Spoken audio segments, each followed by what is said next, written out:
अगर मैं आपसे पूछूं कि स्पेस यानी अंतरिक्ष में सबसे रहस्यमयी चीज़ कौन सी है, तो आपका जवाब होगा कि पूरा अंतरिक्ष ही रहस्यों से भरा हुआ है, मिस्ट्रीज से। लेकिन मैं अगर आपसे पूछूं कि पृथ्वी की सबसे रहस्यमयी चीज़ कौन सी है, तो इसका जवाब है पिरामिड। आज हम पिरामिड के रहस्यों के बारे में बात करेंगे, तो let's be start. Why the pyramid was build. जब भी आप पिरामिडों को देखते होंगे तो आपके मन में सवाल जरूर आता होगा कि आखिर इन पिरामिडों को बनाया क्यों गया था। कई रिसर्चर मानते हैं हजारों साल पहले प्राचीन मिस्र के अंदर वहाँ के राजा और रानियों की कब्र को रखने के लिए इन पिरामिडों का निर्माण किया गया था। और यही कारण है कि मिस्र में अभी तक 138 पिरामिड खोजे जा चुके हैं। How the pyramid was build. इन पिरामिडों को आखिर बनाया कैसे गया था। आपको बता दूं कि आज की टेक्नोलॉजी से भी इन विशाल पिरामिडों का निर्माण करना लगभग नामुमकिन है। तो इजिप्शियन लोगों ने आखिर एक एक पीस को एक साथ कैसे लगाया होगा, वो भी इतने परफेक्ट पोजीशन में। इन पिरामिडों का एक एक रोप का वजन 70,000 किलोग्राम तक है। आज की मॉडर्न क्रेन भी ये काम नहीं कर सकती। ये काम अभी इतना मुश्किल है, तो हजारों साल पहले इसे कैसे किया गया होगा। क्या इजिप्शियन लोगों की हेल्प एलियंस ने किया था, या फिर इजिप्शियन लोगों के पास इतनी एडवांस टेक्नोलॉजी सच में एग्जिस्ट करती थी, ये आज तक किसी को नहीं पता। दी ओरायन कोरिलेशन थ्योरी।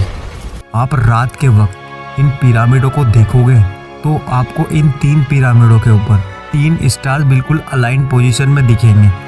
इस स्टार सिस्टम का नाम दी ओरायन बेल्ट है। इस स्टार सिस्टम के 3 मेन स्टार हैं, अल्नीटक, अल्नीलम और मिंटका। इन तारों की पोजीशन इन 3 पिरामिडों से बिल्कुल अलाइन मिलती है। कई थियोरिस्ट मानते हैं हजारों साल पहले एलियन पृथ्वी पर आए थे और अपने साथ टेक्नोलॉजी लाए थे जो कि इतनी एडवांस थी कि पिरामिडों का निर्माण किया जा सके। इनका पिरामिडों को इतना परफेक्ट बनाने में बहुत बड़ा योगदान है। अब इसे साइड रखो और आप खुद सोचो कि पिरामिडों को एलियंस के बिना बनाना आखिर कैसे संभव है। आर्कियोलॉजिस्ट के मुताबिक इन पिरामिडों को बनाने में 20 साल से ज़्यादा का वक्त लगा। कैलकुलेट करने पर पता चलता है कि हर दिन यहाँ पर 400 से ज़्यादा पत्थर लाकर उन्हें आकार दिया जाता था। ये बात हैरान करने वाली है क्योंकि उस जमाने में पहिए का आविष्कार नहीं हुआ था। जोसेफ का कहना है इन पत्थरों को वहीं लाकर बनाया गया था। इसे बनाने के लिए जियोपॉलीमर स्टोन का इस्तेमाल किया गया था। अकॉर्डिंग टू जोसेफ, इस कंक्रीट को बनाने के लिए क्रिस्टलाइन स्टोन, मिट्टी, चूना और वाटर का इस्तेमाल किया गया था और इसे जैसा शेप देना है वैसा आकार देकर सूखने रख दिया जाता था और उन पत्थरों से पिरामिडों का निर्माण किया जाता था। दी एंशिएंट एस्ट्रोनॉट थ्योरी। इस थ्योरी का कहना है पृथ्वी का भी एक लेबोरेटरी हुआ करता था जहाँ पर कोई दूसरी दुनिया के लोग, जिन्हें हम एलियंस कहते हैं, वो पृथ्वी पर आकर एक्सपेरिमेंट करा करते थे और इन्होंने ही अलग अलग प्राणियों का निर्माण किया था। इसके सबूत हमें दुनिया के अलग अलग संस्कृति के पौराणिक कहानियों में मिलते हैं, जिसमें प्राणी आधा इंसान और आधा जानवर दिखाई देता है। जैसे प्राचीन मिस्र में ओरिसिस और अनुबिस नाम के 2 भगवान हुआ करते थे। जैसा आप देख रहे होंगे, इन लोग का आधा शरीर इंसान का और आधा जानवर का है। और इन लोगों के सबूत इजिप्ट के पिरामिडों में जो आकृतियाँ बनी हुई है उसमें देख सकते हैं। ऐसे जीव सच में प्राचीन समय में एग्जिस्ट करते थे तो 2 बातें हो सकती हैं। या तो इन्हें दूसरी दुनिया से एक्सपोर्ट किया गया होगा, या फिर इन्हें पृथ्वी पर ही एलियंस द्वारा बनाया गया था। ये दोनों ही बातें पॉसिबल हैं। और अगर ऐसा है तो क्या इंसान एलियंस के गुलाम थे, या फिर एलियंस इंसान के, या दोनों सिविलाइजेशन साथ में रहती थी। Pyramid of the moon.